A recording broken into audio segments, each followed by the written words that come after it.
আসসালামু আলাইকুম। এটিএন বাংলার বিশেষ বুলেটিনে সবাইকে স্বাগত জানাচ্ছি। তনুজা দাস। শীঘ্রই সবার সাথে আলোচনা করে একটি অন্তর্বর্তীকালীন সরকার গঠন করা হবে বলে জানিয়েছেন সেনাবাহিনী প্রধান জেনারেল ওয়াকারুজ্জামান। সে পর্যন্ত সবাইকে ধৈর্য ধরে আইন শৃঙ্খলা পরিস্থিতি স্বাভাবিক রাখার আহ্বান জানিয়েছেন তিনি। সেনানিবাসে এক ব্রিফিংয়ে তিনি বলেন, দেশের সব দায়িত্ব তিনি নিষ্ঠার সাথে পালন করা হবে। সেনাবাহিনীকে সহযোগিতা করতে তিনি দেশবাসীর প্রতি আহ্বানও জানান। সম্পদের ক্ষতি করা থেকে বিরত থাকতে ছাত্র জনতা সহ দেশবাসীর প্রতি আহ্বান জানান সেনাপ্রধান।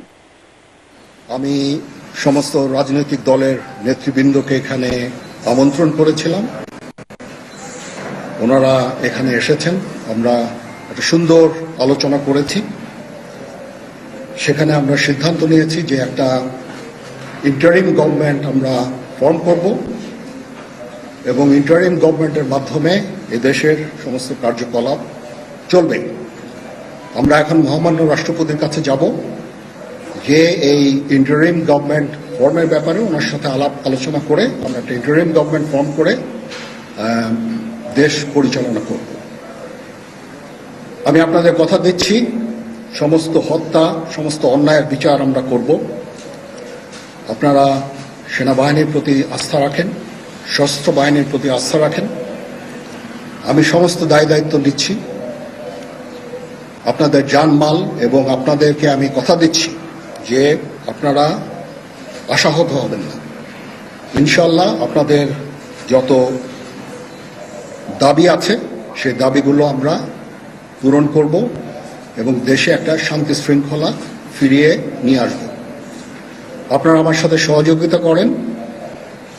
দয়া করে আর এই ভাঙচুর, হত্যা, মারামারি, সংঘর্ষ এগুলো থেকে বিরত হন।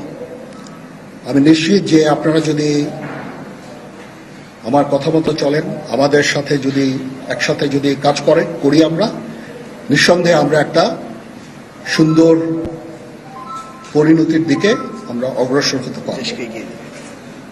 আপনারা দয়া করে আমাকে সাহায্য করেন। মারামারি করে এই সংঘাতের মাধ্যমে আমরা আর কিছু অ্যাচিভ করতে পারবো না, আর কিছু আমরা প্রধানমন্ত্রীর পদ থেকে পদত্যাগ করে বিদেশে চলে গেছেন শেখ হাসিনা। আবারও বলছি, ছাত্র জনতার নজিরবিহীন আন্দোলনে শেখ হাসিনা পদত্যাগ করে দেশ ছেড়েছেন। দুপুরের দিকে তিনি সশস্ত্র বাহিনীর সদস্যদের পাহারায় হেলিকপ্টারে গণভবন থেকে বের হন, এরপর বিমানে দেশ ছাড়েন। এই খবর ছড়িয়ে পড়ার পর থেকেই ঢাকায় রাস্তায় নেমে আসেন লাখো ছাত্র জনতা। হাজার হাজার মানুষ ঢুকে পড়েন গণভবনে, বিজয় উল্লাস করছেন তারা। 1 ঘন্টার মধ্যে রাজধানীর বড় প্রায় সব সড়ক জনসমুদ্রে পরিণত হয়। সবাই ছুটতে থাকেন শাহবাগের দিকে। বিকেল 3টার মধ্যে Shahbag, Bangla motor, press club সহ আশপাশের কয়েক কিলোমিটার এলাকায় ছড়িয়ে পড়ে জনতার ঢেউ। বাঁধ ভাঙা উল্লাস করতে থাকে মানুষ। প্রধানমন্ত্রী কার্যালয়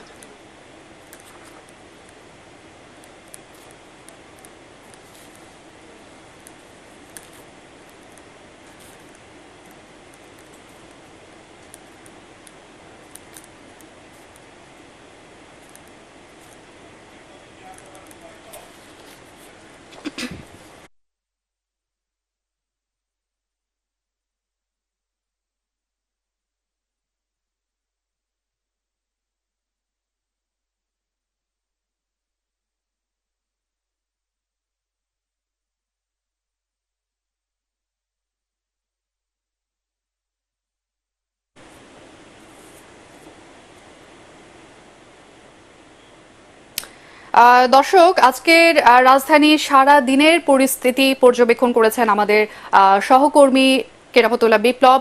এই মুহূর্তে তিনি আমাদের সাথে স্টুডিওতে উপস্থিত আছেন এবং সারাদিনের পরিস্থিতির পর্যবেক্ষণের খবর তার মুখ থেকে শুনব। ধন্যবাদ। আসলে বলবার মতো পরিস্থিতি আজকে কিন্তু নেই, কারণ হচ্ছে আজকে যারা এই কয়দিন ধরে আন্দোলন করেছিলেন তারা সবাই আজকে রাস্তায় নেমে এসছেন। আমি যখন এই স্টুডিওতে ঢুকি তার মাত্র 10 মিনিট আগে কিন্তু রাস্তায় ছিলাম। আমরা দেখেছি আমাদের অফিসের অবস্থান হচ্ছে কারওয়ান বাজারে।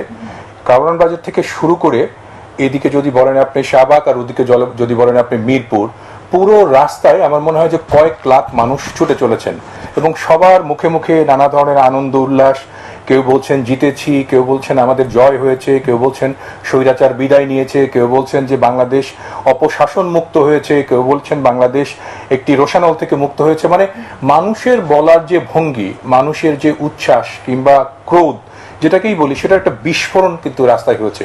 এবং আমরা একটি মজার জিনিস খেয়াল করবেন যে এই যে পরিবর্তনটা, মানে গত 2-3 দিনের আন্দোলনের পরিবর্তনটা, সেটা কিন্তু আগুনে মানে ছাই চাপা থেকে আগুন যেরকম জ্বলে ওঠে একদম জল জল করে দগদগ করে, সেরকমের পরিস্থিতি শুরু হয়েছে।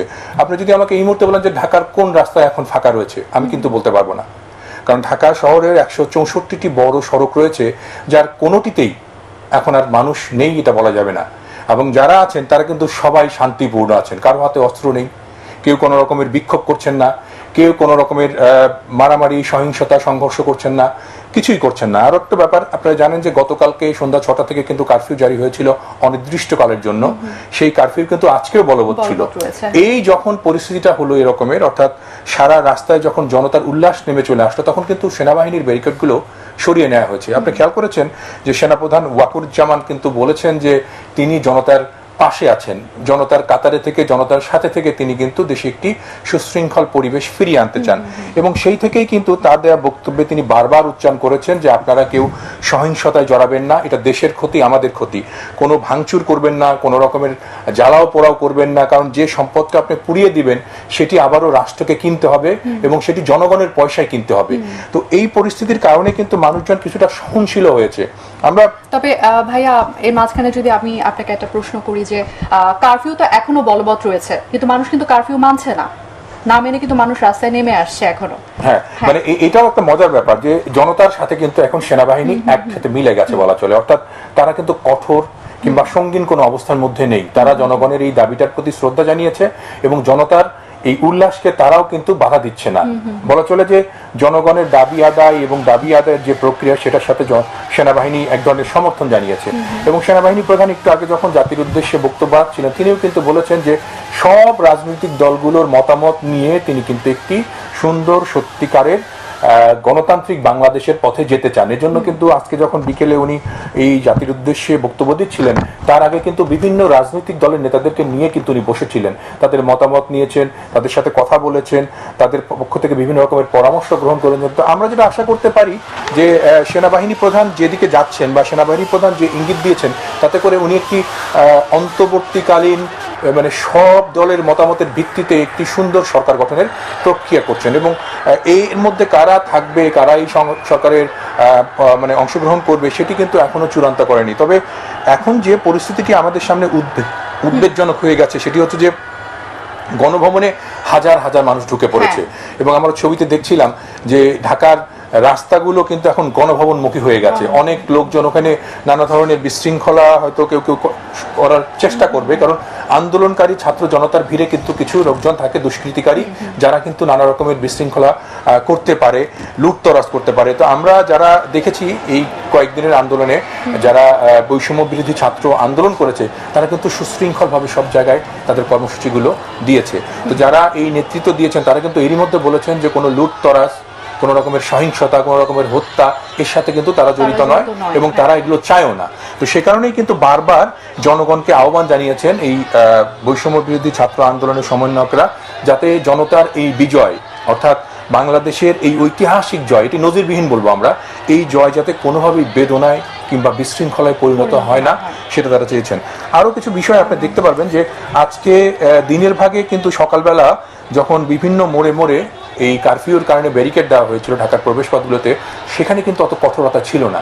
সেখানে কিন্তু সেনাবাহিনীর লোকজন এই যে আন্দোলনরত বিক্ষুব্ধ শিক্ষার্থীদের আসতে কিন্তু বাধা দেয়নি। তারা কিন্তু ওই সকল জায়গাগুলো অনায়াসে পার হয়ে এসছে এবং সেখানে ছিল। এবং শাহবাগেও কিন্তু একটি শান্তিপূর্ণ বিক্ষোভ হয়েছে আমরা দেখেছি। আমরা ঢাকার রাস্তার কিছু ছবি দেখে আসি। আপনি দেখুন যে ঢাকায় আজকে সারাদিনের ভাগে কি চিত্র ছিল। ছবিগুলো দেখলে পরে আমরা হয়তো বলতে পারবো যে আজকে এইখানে কেমন ছিল। আপনি দেখুন যে এটি শাহবাগ এলাকা থেকে যে রাস্তাটি ফার্মগেট হয়ে গণভবনের দিকে গেছে, আপনি খেয়াল করুন যে এখানে আমার মনে হয় যে প্রতি বর্গফুটে 2 থেকে 3 জন, 10 বর্গফুটে 30 জন এবং 1 বর্গ কিলোমিটারে আমার মনে হয় 3000 থেকে 5000 লোক জড়ো হয়েছে।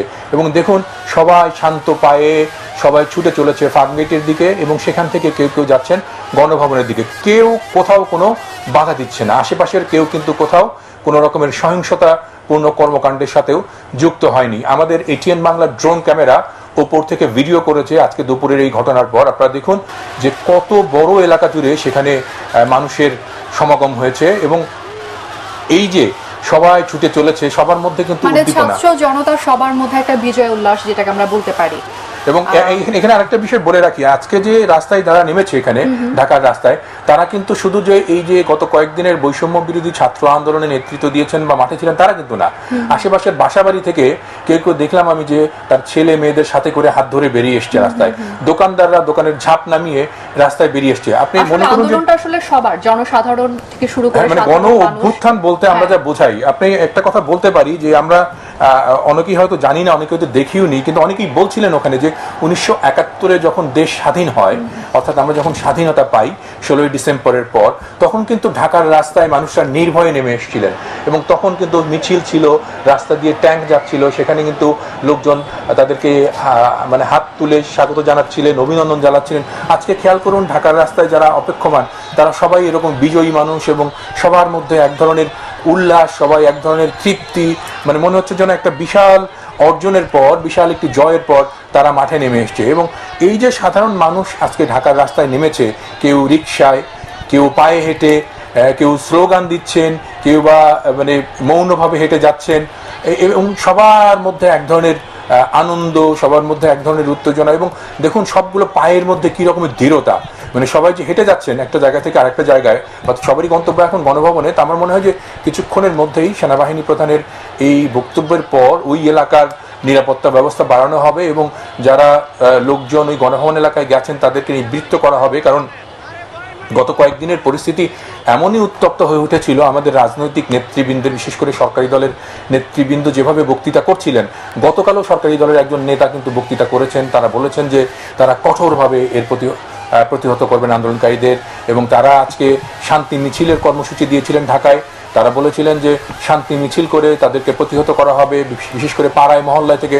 এই কর্মসূচি কিন্তু তারা আজকে সকালেই মানে প্রত্যাহার করেছেন, অর্থাৎ তারা কিন্তু পরিস্থিতি বুঝে গিয়েছিলেন যে তারা কোন দিকে যাচ্ছেন, পরিস্থিতি কোন দিকে যাচ্ছে। আরো একটি ব্যাপার যে প্রধানমন্ত্রীর গণভবন থেকে চলে যাওয়া, এটাও কিন্তু একটু নাটকীয় ঘটনা।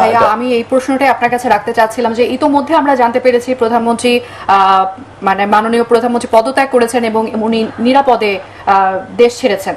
তো এই বিষয়ে আপনার মতামত কি? আমার মনে হয় মাননীয় প্রধানমন্ত্রী বলার পর্যায়টা আমাদের কাছে এখন আছে কিনা, কারণ আর উনি প্রধানমন্ত্রীও নেই এখন, আর উনি পদত্যাগ করে গেছেন, আওয়ামী লীগের সভানেত্রী পদে আছেন সম্ভবত, তাকে আমরা শেখ হাসিনা, তিনি যেভাবে গেছেন, আমাদের কাছে যে ফুটেজটি এসছে এবং আমরা যে রিপোর্টটি দেখলাম সেখানে হচ্ছে যে সকাল থেকেই যে এরকম হচ্ছিল তা কিন্তু না, গণভবনে গতকাল রাত থেকেই পরিস্থিতির উত্তাপ আজ থেকে তারা কিন্তু এরকম একটি প্ল্যানিং করেন। এবং এটি আওয়ামী লীগের নেতাকর্মী, এমনকি দলের যারা সিনিয়র নেতা ছিল তাদেরকেও জানানো হয়নি।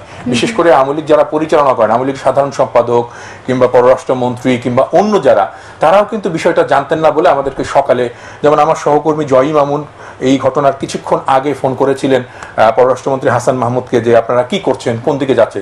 তিনি বলেন না, আমার সাথে কোনো সরকারের গণভবনের কিংবা কারো যোগাযোগ নাই, আমি বিষয়গুলো জানিও না এবং আমার কাছে কোনো খবর নাই। তার মানে তিনি বিষয়টা হয় এড়িয়ে গেছেন, নাহলে তিনি সত্যিকার অর্থেই জানেন না। তো এই যে একটা মানে নাটকীয় একটা পতন এবং অনেকটা কি বলবো গোপনে সরে পড়া, এটি কিন্তু বাংলাদেশ এই প্রথম হলো আর কি। এর আগে কিন্তু বাংলাদেশে এরকমের কোনো রাজনৈতিক নেতার দেশত্যাগের ঘটনা বা পলায়নের ঘটনা আমরা দেখিনি। যে ক্ষমতায় থাকতে যিনি প্রধানমন্ত্রী, তিনি রাষ্ট্রপদ ছেড়ে, তিনি ক্ষমতা ছেড়ে দেশ ত্যাগ করবেন, দেশ থেকে চলে যাবেন, এটি কিন্তু অভিনব, নজিরবিহীন এবং কলঙ্কজনক বলবো আমরা। কারণ কয়েকদিন আগেই আপনি জানেন যে প্রধানমন্ত্রী থাকা অবস্থায় শেখ হাসিনা বলেছিলেন যে তিনি শেখের বেটি, তিনি পালান না, তিনি ভয় পান না, তিনি কোথাও যান না এবং দরকার হলে তিনি এই দেশে প্রাণ দেবেন। আমাদের জন্য যেটি এখন উদ্বেগের বিষয় হয়ে দাঁড়িয়েছে সেটি হচ্ছে যে আওয়ামী লীগ একটি বড় সংগঠন ছিল, তার নেতারা এতদিন ধরে ক্ষমতায়, এই নেতারা কেউ মন্ত্রী ছিলেন, কেউ বড় বড় পদে ছিলেন, কেউ বড় বড় অর্থবিত্তের সাথে জড়িত। তো সেই লোকগুলোকে ছেড়ে তাদের দলের প্রধান, দেশের সাবেক প্রধানমন্ত্রী দেশ ছেড়ে গেছেন। তো এই নেতাদের কি হবে এখন? সবচেয়ে শঙ্কার বিষয় যেখানে এখন সেনাবাহিনী প্রধান যেহেতু একটি অঙ্গীকার করেছেন যে তিনি সবকিছু সামাল দিয়ে সুন্দরভাবে দেশ শাসন করতে যান, যদি সেই পরিস্থিতিটা আমরা ট্যাকল করতে না পারি, যদি সেই পরিস্থিতিটা আমরা এখনই সুন্দরভাবে গুছায় নিতে না পারি, তাহলে কিন্তু আমাদের জন্য আরো লজ্জাজনক অধ্যায়ের সূচনা হবে। আমি আমাদের দর্শক যারা এই টেলিভিশন দেখছেন, আমি এই যে সাংবাদিক হিসেবে একজন মানুষ হিসেবে বলবো যে আমাদের মধ্যে সবচেয়ে সহনশীলতা থাকাটাই সবার আগে জরুরি। আমরা রাজনৈতিক ভেদাভেদ জানি, রাজনৈতিক দলাদলি জানি, কিন্তু আপনি যার সাথে রাজনৈতিক দলাদলি করবেন তিনি তো আপনারই পড়শি কিংবা আপনারই ভাই, আপনারই পরিচিত জন। আমরা যাতে এমন কোনো কিছু না করে ফেলি যাতে এই দেশে দাঙ্গা বাঁধে, গৃহযুদ্ধ বাঁধে কিংবা এরকমের একটি বিশৃঙ্খল সশস্ত্র সহিংস পরিস্থিতি তৈরি হয়, সেটি আমাদের সবার আগে মনোনিবেশ করা দরকার। এবং সেজন্য আজকে যখন সেনাবাহিনী প্রধান এই বক্তৃতা করেন তখন তিনি কিন্তু সমস্ত রাজনৈতিক দলের নেতাদেরকে এখানে ডেকেছেন, তিনি কিন্তু এই নেতাদেরকে নিয়ে বসেছেন এবং সবার মতামত চেয়েছেন যে আপনারা কি করবেন। আমার জানা মতে সেখানে বিএনপি মহাসচিব ছিলেন, জাতীয় পার্টির চেয়ারম্যান ছিলেন, আরও অন্যান্য ছোট ছোট রাজনৈতিক দলের নেতারা ছিলেন। আওয়ামী লীগের কেউ ছিল বলে আমি জানি না, কারণ তাদেরকে ডাকা হয়েছিল কিনা সেটাও আমি জানি না। এখানে কিন্তু সবাই মতামত দিয়েছেন এবং সবাই সেখানে একথাও বলেছেন, বিএনপির নেতাদের সূত্রে বলা হয়েছে যে তারা চান যে শান্তিপূর্ণ একটা পরিবেশ আগে তৈরি হোক, তারপরে কোনভাবে সরকার গঠন হবে, কি হবে সেটি নিয়ে আসা। এবং মানুষের উল্লাস, মানুষের স্রোত তো আসলে ঠেকানো কঠিন, কিন্তু আমরা যেটা চেয়েছি জনতার বিজয়, সেটা তো হয়ে গেছে। বিজয়ের পরে আসলে বড় কোনো কথা থাকে না। বিজয়ের পরে সবচেয়ে বড় কথা হচ্ছে দেশকে শান্তিতে রাখা, সুন্দর রাখা। আমরা সেদিকে যেতে পারি। আর যদি কিছু আপনি জানতে চান। আমি আরো একটা বিষয় যেটা জানতে চাচ্ছি যে এই যে গত 2-1 দিন ধরে বা গত 3-4 দিন ধরে দেশে অনেক ক্ষয়ক্ষতি হয়ে গেছে, অনেক সম্পদের ক্ষতি হয়েছে, অনেক কিছু মানে অনেক কিছুর ক্ষতি হয়ে গেছে আর কি। সর্বোপরি আমাদের যে এই ক্ষতির দায়টা আপনার কি মনে হয় কার? যার দায় তিনি তো পালিয়েছেন। তো এখন পরবর্তীতে আমাদের মানে আমি সেটাই বলছি যে দায় যার নেয়ার কথা, মানে আমাদের দুর্ভাগ্যটা কোথায় জানেন, আমরা এই দেশের নাগরিক, গণতান্ত্রিক দেশ বলা হয় এবং আমাদের দক্ষিণ এশিয়ার একটি বড় গণতান্ত্রিক দেশ বাংলাদেশ। আমরা এমনভাবে আমাদের দেশের কাঠামোটাকে তৈরি করে ফেলেছি। এই কিছুদিন আগেও আপনি খেয়াল করবেন যে সংবাদ সম্মেলনে যখন সাংবাদিকরা মাননীয় তখনকার প্রধানমন্ত্রীকে প্রশ্ন করতেন যে আপনি কি একাই দেশ চালান, আপনার কথা ছাড়া কোনো কিছু হবে না, তখন তিনি কিন্তু একটি ওই রকমের বাঁকা উত্তর দিয়েছিলেন যে হ্যাঁ তিনিই দেশ চালান। তো আমরা গণতান্ত্রিক দেশ, আমাদের শাসন ব্যবস্থা হওয়া উচিত ছিল বিকেন্দ্রীকরণ, অর্থাৎ যার যেটি দায়িত্ব তিনি সেটা পালন করবেন। যদি কেউ প্রধানমন্ত্রী থাকেন তিনি তার দায়িত্ব পালন করবেন, যদি কেউ স্বরাষ্ট্রমন্ত্রী থাকবে, যদি কেউ পররাষ্ট্রমন্ত্রী এবং অন্য অন্য যে যে জায়গায়। আমাদের দেশে কিন্তু তা হয়নি। এটা কিন্তু জনতার দাবি ছিল যে এই দেশ একজনের শাসন ব্যবস্থায় চলছে এবং যার একটি বিস্ফোরণ হয়েছে আজকের এই জায়গায়। আমি আজকে এখানে বেশি কথা বলছি, আজকে মানে এটাকে যদি বলি বাংলাদেশের এক ধরনের স্বাধীনতা, বাংলাদেশের এক ধরনের অভ্যুদয়, বাংলাদেশের এক ধরনের কি বলবো বিপ্লবের দিনে বসে আজকে কথা বলছি, একটা ঐতিহাসিক দিন। আমি কি গত 2 দিন 5 দিন 7 দিন আগে স্বাধীনভাবে কথা বলতে পেরেছি? আমার মাঠের যারা যোদ্ধা, যারা কাজ করছেন, যারা আমাদের বিভিন্ন ছাত্র, সাধারণ মানুষ, জনগণ, তারা কি আমাদেরকে ভালোভাবে নিয়েছে? তারা তো আমাদেরকে বলেছে আমরা সরকারের সাপোর্ট করছি, সরকারের পক্ষে কথা বলছি। কেন বলছি আমরা বলতে পারেন? আমাদেরকে বলতে বাধ্য করা হয়েছে। এমনকি আমাদের অনেককে ওই রকম গাড়ি পাহারা দিয়ে বাসায় পৌঁছে দেওয়া হয়েছে যারা আমরা ঠিকমতো কাজে আসতে না পারি। তো আমরাও তো মানুষ, মানে আমাদের হাত পা যদি আপনি বেঁধে দেন, আমরা একটা গণমাধ্যমে কাজ করি, তাহলে তো সেই জায়গায় কাজ করার সুযোগ আমাদের নেই। আর সবচেয়ে বড় কথা হচ্ছে যে দেশের সরকার কিংবা সরকারের ঊর্ধ্বতন কর্মকর্তা কর্তৃপক্ষ গণমাধ্যমে যখন ফোন করে বলেন যে এই খবর করা যাবে না, ওই খবর করতে পারবেন, তখন সেই দেশের স্বাধীনতা বা দেশ সুষ্ঠুভাবে চলার প্রক্রিয়া কিন্তু থাকে না। আমরা আজকে আমাদের এটিএন বাংলা যারা শ্রোতা দর্শক এই অনুষ্ঠান দেখছেন তাদেরকে আমরা বলে রাখি, এটিএন বাংলা কিন্তু বরাবরই নিরপেক্ষ, স্বচ্ছতার সাথে সমস্ত খবর দেওয়ার চেষ্টা করেছে। আমরা চেষ্টা করেছি এবং আমাদের সাধ্যমতো চেষ্টা করেছি, সবসময়ই করছি। আমরা এখন যেটা করছি ভবিষ্যতেও তাও করব। আমাদের মাঝখানে যারা বাধা হয়েছিল তারা সরে গেছে, আমাদের সামনে তো কোনো বাধা নেই, আমরা সেই কাজটা করছি। আর একটা জিনিস সেটা হচ্ছে যে ঢাকার বাইরে এই যে আমাদের অনেক সংবাদকর্মীদের উপর আক্রমণ হয়েছে। আমি জানি যে আমাদের মানিকগঞ্জ একজন সংবাদকর্মী সুজন, তার পা ভেঙে দেওয়া হয়েছে। আমাদের একজন ভৈরবের সংবাদকর্মীর চোখে গুলি লেগেছে। তো এরাও তো আসলে কারো পক্ষে, কোনো দলের পক্ষে কাজ করেন না, সরকারের কোনো নিযুক্ত কর্মকর্তা না। তো তারা কিন্তু আক্রান্ত হয়েছেন, তারাও কিন্তু নানাভাবে আজকে হাসপাতালে আছেন, কেউ কেউ, কারো পারিবারিকভাবে দুঃসময় চলছে। তো আমরাও চাই না যে আমরা মাঠের যোদ্ধা, আমরা তো আমাদের যারা আন্দোলন করবে তাদেরই কথা বলবো। গণমাধ্যমের ভূমিকাটা কি? জনগণের কথা বলা বা তাদের দুর্দশা তুলে ধরা। আমরা কিন্তু সেই কাজটি করেছি এবং করব। আমাদেরকে নিয়ে যাতে কেউ কোনো রকমের মানে এই রকমের পরিস্থিতি তৈরি না করে যাতে আমাদের জীবন সংশয়ে পড়ে, আমাদের কাজ বন্ধ হয়ে যায়, তাহলে কি হবে? দেশের একটা গণমাধ্যম ক্ষতিগ্রস্ত হবে, সাধারণ মানুষই ক্ষতিগ্রস্ত হবে। তো আমাদেরই প্রত্যাশা হচ্ছে যে যারা আমাদের মাঠে কাজ করছেন, আজকে বিজয় উল্লাসে রাস্তায় নেমেছেন, তারা যাতে আমাদের সহকর্মী হিসেবে আমাদের পাশে থাকার মতো করে আমাদেরকে সহযোগিতা করেন, তাহলে নির্বিঘ্নে আমরা কাজ করতে পারবো। কোনোদিন কোনো গণমাধ্যম স্বেচ্ছায় নিজের প্রচেষ্টায় কোনোদিন জনগণের বিরুদ্ধে কাজ করে না, এটি প্রতিষ্ঠিত কিন্তু। এবং আপনি জানেন যে বাংলাদেশের মূল ধারার টেলিভিশনগুলোর মধ্যে এটিএন বাংলা কিন্তু সর্বপ্রথম স্যাটেলাইট টেলিভিশন চ্যানেল। গত 25-26 বছরের রাজনৈতিক ইতিহাসে যত রকমের ঘটনা প্রবাহ ঘটেছে সবগুলোর শীর্ষ খবর দিয়েছে এটিএন বাংলা। আদতে এখন প্রযুক্তির পরিবর্তন হয়ে এসছে, নতুন নতুন টেলিভিশন এসছে, 24 ঘন্টার টেলিভিশন চালু হয়েছে। আমরা চাইলেই কিন্তু 24 ঘন্টা টেলিভিশনের মতো হরদম সবকিছু দেখাতে পারবো না, কারণ আমাদের একটা লিমিটেশন আছে। আমরা অনুষ্ঠানের ফাঁকে ফাঁকে আমাদের সমস্ত কিছু প্রচার করি বা দেখাই। তো সেই জায়গা থেকে কিন্তু আমরা আমাদের আদর্শের জায়গা থেকে, আমাদের স্বচ্ছতার জায়গা থেকে, আমাদের নিরপেক্ষতার জায়গা থেকে আমরা একদম আমাদের দর্শক শ্রোতাদের কাছে একদম পরিপূর্ণভাবে আমরা প্রতিশ্রুতিবদ্ধ যে আমরা একবারে যা ঘটবে তাই দেখাবো। আজকে আর একটা কথা আপনাকে বলে রাখি যে সারা দেশে, শুধু ঢাকা শহরের সিনারিও আমরা দেখছিলাম টেলিভিশনে, যে হাজার হাজার লাখ লাখ মানুষ রাস্তায় নেমে গেছে। এর বাইরে কিন্তু গ্রামগঞ্জেও, অর্থাৎ যেখানে উপজেলা শহর সেখানেও মানুষ নেমেছেন, যেখানে জেলা শহর সেখানে মানুষ নেমেছেন। আমরা যাতে সবাই এটি কামনা করি মনে মনে যে আমার বিজয় হয়েছে, বিজয়ের নামে যেন আমি একটা সারা দেশে অরাজকতা সৃষ্টি না করি, লুটপাট যেন না হয়। এখানে ভাই আমার একটা প্রশ্ন আছে যে প্রশাসনের উপর যে মানুষের আস্থার জায়গাটা ছিল, সেটা তো এই বিগত 4-5 দিনে কিছুটা হলেও দুর্বল হয়ে গেছে।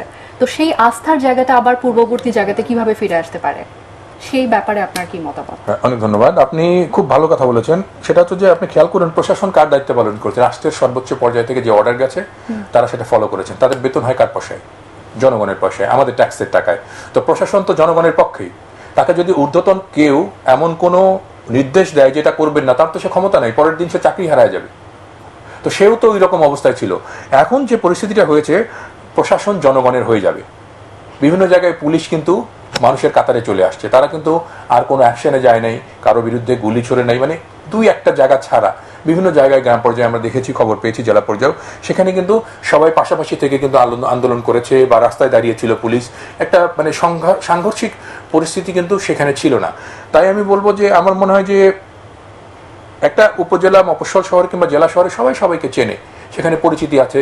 আর সরকারি যারা কর্মকর্তা তারা তো অনেক মানুষকে ড্রিল করেন, তো তাদের একটা ওই রকমের নিশ্চয়ই ক্ষমতা আছে যে সাধারণ মানুষের পাশে থেকে তাদের মেজাজটা বুঝে, তাদের টোনটা বুঝে সেই অনুযায়ী চলা, তাহলে পরিস্থিতি অনেকটাই কন্ট্রোল হয়ে যাবে। আর পাশাপাশি যে বিভিন্ন জায়গায় কিন্তু অনেক মান্যগণ্য ব্যক্তিও আছেন, রাজনীতির বাইরেও কিন্তু অনেকে মানেন, অনেককে জানেন, চেনেন, তাদের কথা শোনেন।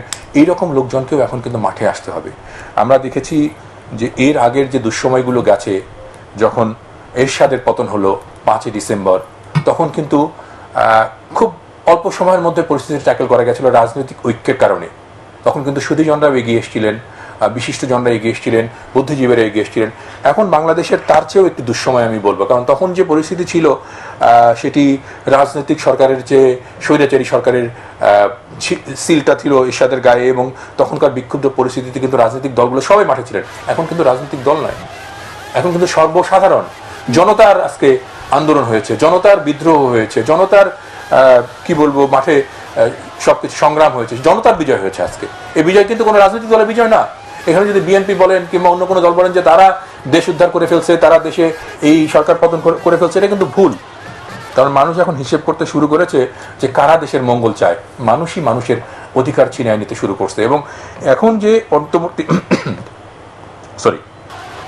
যে অন্তর্বর্তী সরকার বা মধ্যবর্তী সরকার কিংবা কি বলবো যে সর্বজনের সরকার যেটা বলা হচ্ছে, সেখানে কিন্তু এই আন্দোলনকারীদেরও একটি অবস্থান থাকবে, তাদেরকেও কিন্তু গুরুত্ব দিতে হবে এবং তাদের মতামতকেও কিন্তু দাম দিতে হবে। তাহলে কিন্তু আমার মনে হয় যে অনেকটাই পরিস্থিতির উত্তরণ হবে আর কি।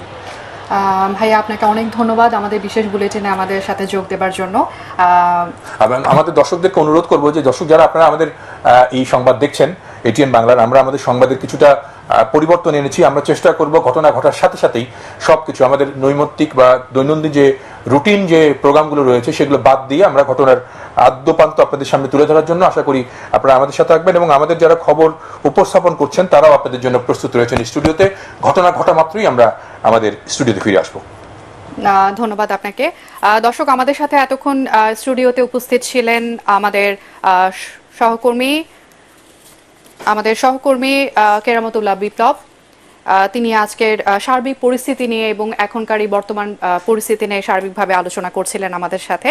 এবং দর্শক, এই ছিল আমাদের এখনকার মতো সংবাদ, এবং আমাদের এটিএন বাংলার সংবাদ ইউটিউবে দেখার জন্য ব্রাউজ করুন youtube/ATN Bangla News। আমাদের সাথে থাকার জন্য ধন্যবাদ।